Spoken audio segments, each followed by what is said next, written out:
Welcome back, Pokemon Trainers. Professor Chaz here, the lab coat's on back order, and it's time for episode number, 83 of our Pokemon Pearl playthrough here on the channel. In the last episode, we made it here to the resort area of the Battle Zone, the post-game of Sinnoh. Got ourselves, well, actually, we didn't get a ribbon, but we did gain access to the Ribbon Syndicate. We can get ourselves some more special, fancy ribbons if I want to fork over the cash at some point, which I probably do, because I love ribbons. But we made it here. This is a new fly location for ourselves, and not too much else. We just checked out the area, the route to the east of the Battle Tower area, west of this area right here. I might go back and deal with the trainers on that route right now, because there is something that we need to talk about, and I was kind of perplexified at the end of the last episode. Let's start off with our team recap. For one in particular purpose, we're going to put Sprout up here. Alright, Sprout, our level 63 Venusaur, holding the Meadow Plate. He is a relaxed Pokemon. He has Overgrowth for the ability, and the moves of Giga Drain, Sludge Bomb, Toxic, and Leech Seed. And you may notice down here, he has himself the Sinnoh Champ Ribbon for defeating the champion and becoming a Hall of Fame member. As do all of my other Pokemon have that right now. And I was confused as to, like, why do they have it? I was pretty sure Sprout was the only one that made it through that fight, because when it came time for me to get back to this video game after about a month or so hiatus, I fired up my layout and I saw, oh, I've already got Sprout, Rocky Blaze, Fluffy Sheldon, Machamp all in the layout. I'm ahead of the game. I prepared my layout for my next group of Pokemon I'll be going through post-game with. And then when I saw those ribbons, I was like, how did they get those? And then it started coming back to me. Machamp was with Sprout at the end of the Elite Four when we're fighting Cynthia. He got taken out, Sprout made it. And I realized, wait, Blaze fell to like a rock move, I believe. Sheldon, Fluffy, Rocky. These guys have all been knocked out. And as far as doing the Nuzlocke type rules, when a Pokemon's knocked out, well, my version is they're put away for the rest of that game, only to be brought back in a later game. So, I completely forgot about that. I thought this was the team that I had prepared. Like, as soon as I won against Cynthia, I thought I had readied my next team for post-game. These guys are all knocked out. So, how should we proceed? Having completed the game, sometimes I give myself a little, sort of a get-out-of-jail-free card, let's say, bringing back Pokemon that have been knocked out and using them as I wish, because post-game's not important so much to story mode. It's just like, there's extra content you can get. There's Garbage Tower you can get BP at if you really want to, but I don't. And, how should we proceed? I'm thinking, now hear me out, I propose, let me use these guys. I mean, I can switch them out if I really want to. If you guys want to hold me to the knocked out once they're gone rule, then I can put them away and bring out some other Pokemon. I do have more high-level Pokemon that can join up with Sprout. But I think with all the trouble and frustration that Cynthia put me through, and the Elite Four as a whole, I think we should just use these guys and we'll just roll with it. We're having fun. I'm kind of having fun. If I gotta lose them, I'll still have fun, just with different Pokemon. So for today, though, I'm going to go deal with the trainers out on route number whatever, to the west of here, because I figure Sprout can get some good experience taking them on, him being a grass type, and a lot of these Pokemon, or the trainers, are swimmers, therefore water type trainers. And I'm going to keep the other Pokemon with me for the time being, because if we come across any things that we need HM moves for example, Surf. We need Surf to go this way. So for now, I'm going to keep the team as is, just so I can use the HMs to maneuver around. It's Route 230. I knew that. Did I? Not even. But yeah, so we're going to keep everyone as is for the time being. If you want me to switch the Pokemon out for other Pokemon team members, let me know in the comments down below, and I'll try to have that set up for the next episode. Check out my physique. The Rough Sea sculpt with this awesome body. Did it really, though? I mean, I'm not going to deny. Maybe you look pretty, Hasselhoffian, let's say. No, not quite. Alright, Kurt, you got a Crawdaunt. Now, this is where we get to see some Pokemon from other generations. So we do have the National Dex. You need that to access this area, which they don't explicitly state anywhere in the game. So I had to look it up on 2 episodes back? Yeah. But anyways, we can see all these new species. Well, new to us. We've seen them in the past playthroughs before. Look at that. Look at that. Look at that one Giga Drain. Not bad. Alright. Down goes trainer number 1 of the day. So I could clear out these trainers pretty quickly. What I was thinking of doing is, well, first of all, clearing this out. Muscles I have plenty of, let's not talk about power. Let's not, because we're in the middle of electricity. Power, in the middle of electricity, in the middle of water. My brain jumped a few steps there. Power relates to electricity. Therefore, let's not talk power in the middle of a body of water. You've got your Pokemon using a hidden move for you. I find that really moving. Oh man, that's a pun worthy of me, and even I wouldn't go that far. People keep coming to us for battles. I really don't know why. Tee-hee! For experience, for that money, for... It's a nice beach ball you got there, too. Joanna has a love disc. I hatched a shiny love disc in Pokemon Go, thank you very much. We don't need no standard love disc. But we will take a moderate amount of experience by Giga Draining this thing. They are pretty quick, and there's a double trainer... Oh, there's a trainer that does double battles in Pokemon XD, or it might be Pokemon Coliseum, but it's a Goldeen and Love Disc combo. With the rain set up, it's not that bad, because I think Love Disc both have Swift Swim. I'm not sure what the Goldeen have, but they get pretty quick. Ooh. Ooh, ooh, ooh. So see, this is where I might have to be switching Pokemon out too. I forgot to say this, but if we come across type disadvantage, I may want to switch.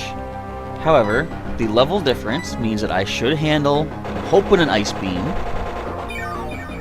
And if it comes down to the fact that Sprout does get KO'd during our training here, then we got to talk about that too. Should we let the champion, the one champion Pokemon, continue the adventure? If the unthinkable does happen. Which it's not going to, so that's not even anything to worry about right now, but for the future. If we think Sprout is going to go down, do you think the little ribbon up here that he's holding on to gives him the right to continue on? Again, post-game, not so much heavy into the main series, main plot of the game.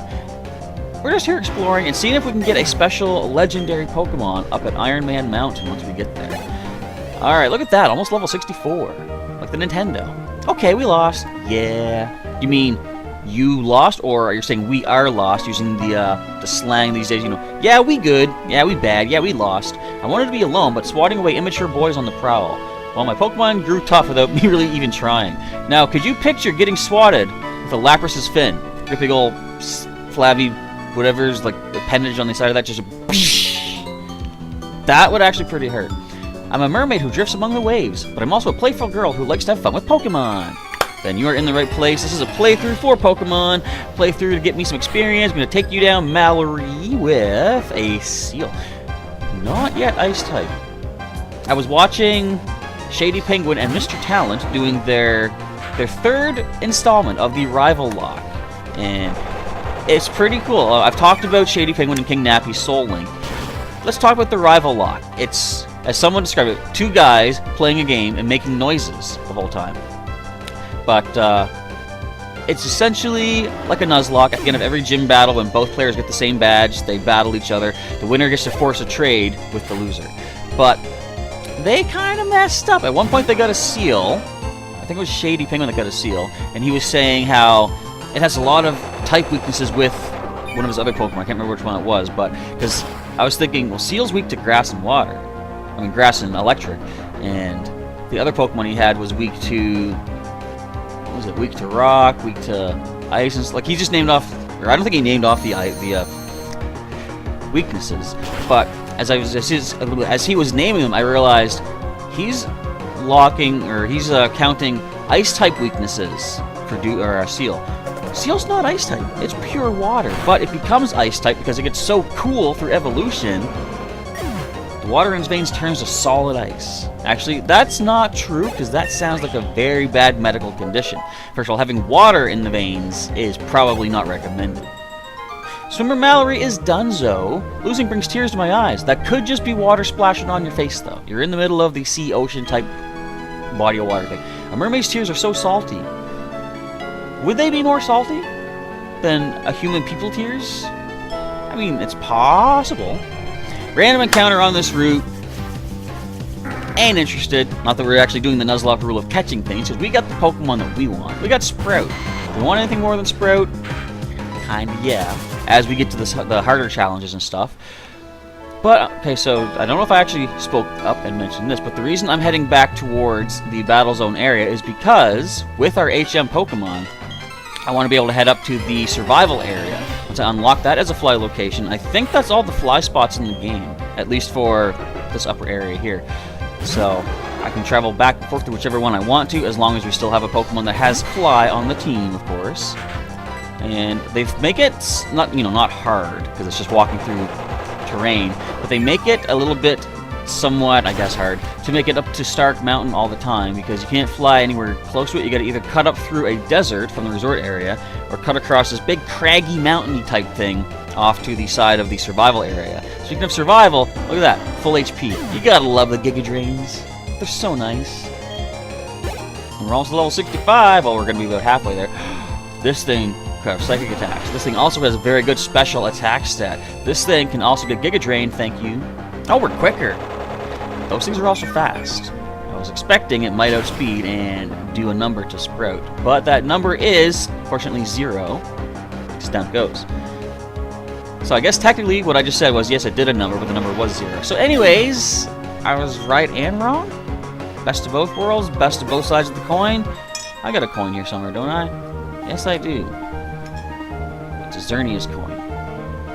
Isn't that awesome? I got that, and I think a blister pack of 3 boosters. Riding the waves on a Pokemon's back. Yeah, that's something to talk about, alright. Well, let's talk a little bit more about that. Look how we're riding on Blastoise. I didn't know Blastoise had that finned tail at the end. So, what's really interesting is sometimes they seem to make it, they want to make the Pokemon that you're riding on look like the actual Pokemon that has Surf. For example, they made it so that you needed to have Surf in Gen 6, did they not? We battled you two. Because in that one, they give you a Lapras, and you can surf around on Lapras. I guess it probably does have Surf, because you still need... You need HMs in that, don't ya? I can't even remember anymore. No. Yes. Wait. I think you do. Man, it's been so long since I played that game. Wait, run up this guy. I don't need that. I know you need the Pokeflute. How do I not remember this? I think you do need Cut, at least, for one example. Strength. Yeah, you have Strength. You have to push rocks around. Okay, so yeah, there are HMs. That took me way too long to remember that. But in that game, they give you a Lapras, and I'm pretty sure that starts off knowing Surf, because when you ride on it, you actually get to see the surfing Lapras sprite.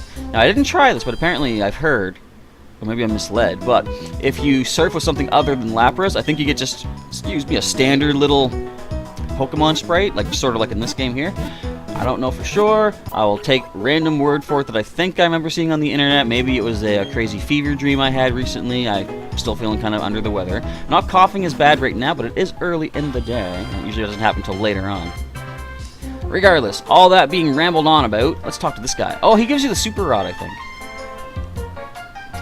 A Super Rod is really good. Wouldn't you agree? We're of identical minds.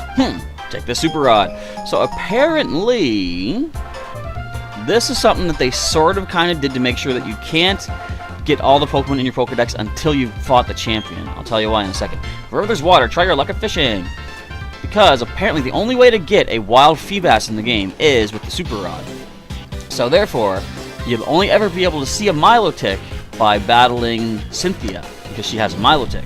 But if in theory, if you're able to see Milotic before beating Cynthia, you could, in theory, have seen all the Pokemon. Unless maybe the Dialga doesn't show up in that book until after you've beaten the champion. Maybe that's how they kind of lock things in. But anyway, if there was a way to see Dialga, actually, what if you traded to get Dialga? And trade to get Milotic. But anyway, you could get Milotic with the Super Rod. That's why he's hidden behind the people that you need to get the National Pokedex to get past, and even talk to him and get the Super Rod, and there we go. The survival area is past here. Iron Man Mountain is this way too. Let's move it. I should catch me some wicked Pokemon for the garbage tower. You like how I just throw in my own words into their dialogue? Because I've been to some places. I know what Battle Tower is all about. Alright, the fight area down there, not interested. We've fought many a fight. Let's see what other fights we can fight. Well, I'm not going to try to double battle, because I do want to use Just Sprout for now. I let my bird Pokemon carry me to wherever, and so here I am. Bird Pokemon, you say? Hey, well, Sprout might not be doing this one. But let's see what the levels are like. You only get 2. Audrey, that's fine. Farfetch'd, I think he can probably be okay here. Now, do Farfetch'd show up at the rich man's garden thing? Something about that makes me think that they do, because Farfetch has been an interesting specimen in the world of Pokemon. For those of you who do not know, because some of you might actually be too young to have played the old original Red and Blue games, you can still get them on Virtual Console 3DS right now. There was a thing where Farfetch was trade only. Although I think it was, you could catch them in yellow. But in Red and Blue, at least, I know Farfetch was trade only. You had to trade... I don't even know. Oh, we're gonna pull garbage tower maneuvers, are we? One double team misses everything, sure. Alright, if you dare bring me closer to the yellow, I am switching. I don't care. I ain't risking my only Pokemon. I think we can handle that. But I think a Sludge Bomb bombs you down anyway. And in yellow, they might have been catchable. Maybe Farfetch wasn't even in yellow. I don't recall. But either way, it's kind of interesting that over the generations, like as someone who grew up with Red and Blue, I've seen Farfetch as one of those unique species that you will never find in the wild. But in, some games, you find it in the wild like crazy. Which is really neat to see how things grow over the ages. I was born in the Hoenn region. I've only just recently flown here. So did you get your Farfetch'd over in Hoenn? That's kind of cool. I don't think they exist there, but whatever. So we got 304 citrus berries. Well, 303 now. But that's pretty cool. I love having all these items. Uh-oh. You see, I could have done a double battle with any of these combinations except for the two diagonal ones. In the embrace of Mother Nature, Pokemon and people grow strong and read their lines of dialogue backwards. That's what we do. You might have something easy for us to deal with. A Zigzagoon. A level 50 Zigzagoon. I'm not going to judge. No, I've got a level 60-something Squirtle. I'm not going to critique the fact that you kept your Pokemon as it is, or maybe it chose to stay as it is. Like, if you watch the anime, Bulbasaur, Ash's Bulbasaur, simply prevented its own evolution. I did not know Pokemon could do that. Did it have an Everstone stuck in the bulb? Who knows? Probably not, because it was actively forcing itself to not evolve. Oh, so we come to this. A potential prize for this week's upcoming Wi-Fi battles. People have been voting for a few different things over on my Twitter, which if you don't follow me on Twitter, check it out. I have a poll up there right now to see which Pokemon should I breed up for a prize. Currently, Skarmory is in the lead. In fact, since we have a moment, as it's going to take a while, I'm going to check it right now. Check my profile. I got to start firing off the Giga Drains, because Steel type totally immune to my Sludge Bombs. Let's see how much that this Giga Drain does. To watch the HP just drain out of this thing. Yeah, double resisted. That's right, eh? Currently, yeah, Skarmory's still in the lead. We got 10 votes. 5 people have voted for Skarmory. That seems to be the one that people want to go with.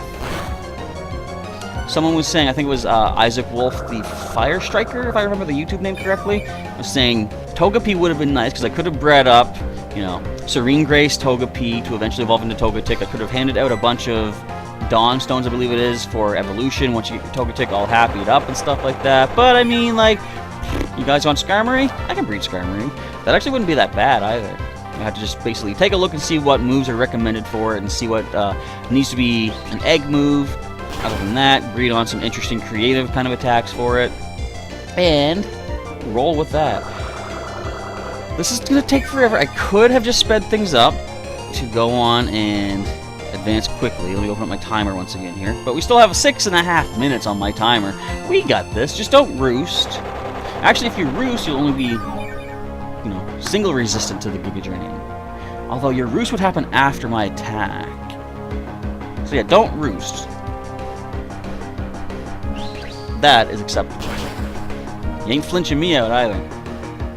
Gotta love the air slash flinch, and that kind of goes hand in hand with what I was talking about Togekiss. I just recently watched a battle of the UCL, United Championship League, where essentially a lot of Poketubers get together, do some battles, Wi-Fi battles, and there's like a championship to see who is the best among the battlers.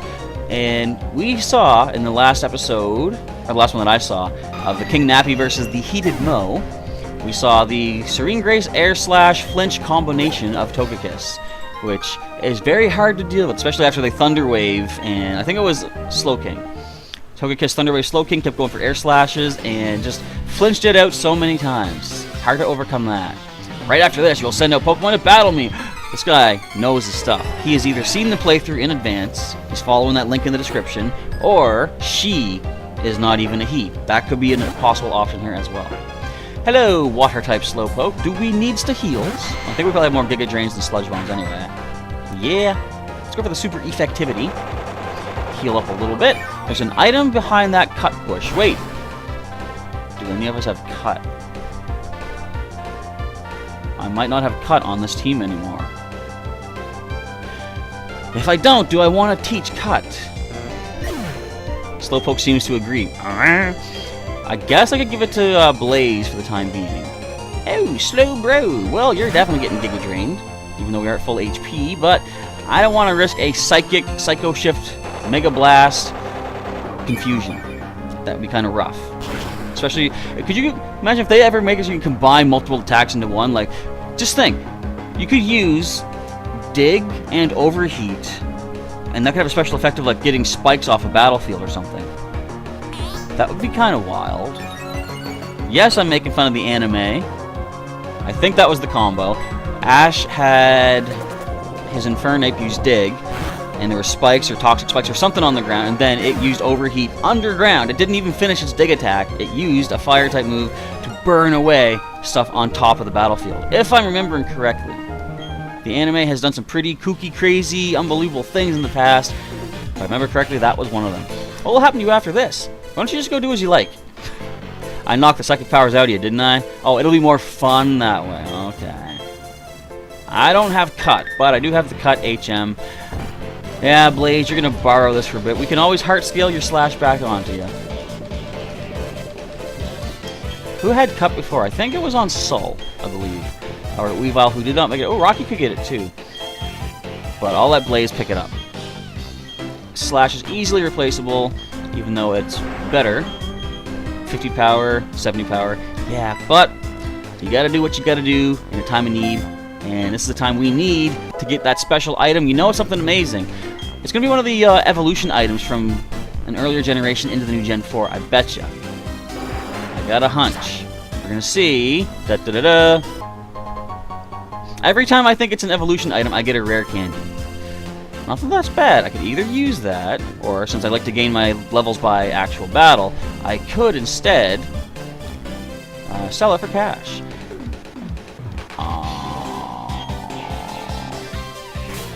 Well, we need Rock Climb, too. Who can learn Rock Climb? Kind of makes sense that Rocky could learn Rock Climb. Let's see what we can replace on you.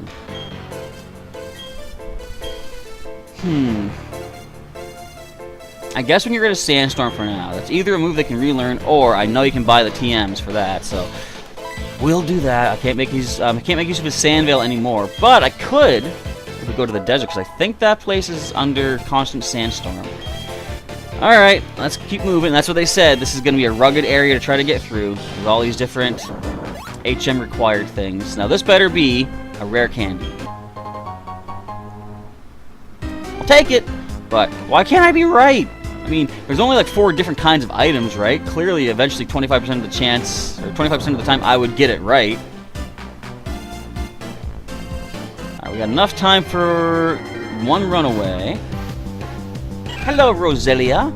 It was pretty cool that Gen 4 gave Roselia both a baby form, not that it really needed it, Roselia wasn't amazing, but also an evolution, and the evolution is actually quite a bit amazing. In fact, I won't talk about what I was about to talk about just yet. We'll save that for a later part of another playthrough. Spoilers. But you've probably seen in some Wi-Fi battles, I have a particular Pokemon that is really, really good stat-wise. Where am I going? Where's this taking me? I didn't finish exploring down here yet. We got an item. I'll grab that. We get... I don't even use those. But I think the top of this little hill area is a good spot to save it up for the day, as I can get started on with my day. So that's going to be a wrap for today's episode of Pokemon Pearl, everybody. Thank you for tuning in and checking it out. If you enjoyed it, of course, feel free to leave a like button down, or a like button. I always say that. Leave the like button down below. Just leave it. Just don't even pay it any attention. Some people like to nuke that. If you want to nuke it, go ahead and do that too. So leave me a comment. Do you think we should continue with the team that we have, our Fallen Warriors plus Sprout, from the Elite Four? Like, I know we've already used Rocky and Sheldon. I think they both leveled up thus far in the post game, but we could just you can just ignore that. But do you think I should replace the team, or should I keep using the guys that I have? And I'm not going to say anything else. I'll leave it up to you guys to let me know what you think of that possibility. And if you want to see some more episodes of Pokemon Pearl, there is a link, as always, in the description to the entire playlist, which you can go and check on out. And if you want to see some more regular Pokemon content from the Professor here, you can always subscribe to the channel for some more regular Pokemon content, such as these retro playthroughs, which soon will be advancing into the world of Pokemon White, once we're done our post-game here. Also, we got some live streaming on the go lately here on the channel. We got some Ultra Sun Wi-Fi battling. We got Pokemon TCG online. We got Pokemon Go. We got Pokemon everything. So feel free to subscribe and check out some more content. That is it for right now, folks. Thank you for tuning in once again. Professor Chaz is signing off, and I will catch you next time.